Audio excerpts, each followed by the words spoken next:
My mother tried getting us into schools in Soweto. And the black principals then were very scared of police harassment. They were afraid to take us because one or two had already experienced, harassment from the security police for having us there. Then we had to use, we changed our surnames, and my mother took us to, a colored school in town. And there as well, the security police caught up with us and, had us kicked out of their school. And this went on and on in about 6 or 7 schools here in South Africa, in town, where we were just chucked out, we wouldn't even spend a month, we'd be kicked out, until such time that some friends of my mother's heard about our plight, and then they offered to have us educated in Swaziland.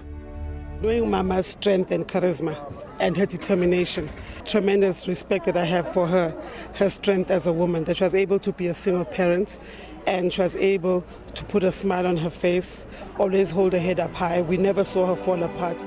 My father says, I cannot and will not give any undertaking at a time when I and you, the people, are not free.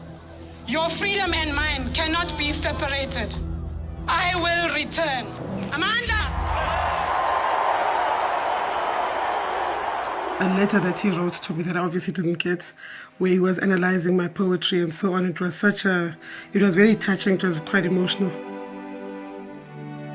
It is like some kind of personal comfort that at least the world recognizes the sacrifices that he's made, that he wasn't able to father us for many years, that when he was incarcerated, he suffered many losses whilst in prison, personal losses, but he still came out to be a man of peace and reconciliation. I'm glad that that is being documented and shared and that people continue to celebrate his life. I think it's very important for us to try to help implement his vision for South Africa, for South African children, for the youth in general, for the world, for everybody to realize. Now I think that the saying is it's in your hands. That's what the legacy institutions are saying. That's what he has said, I'm handing over.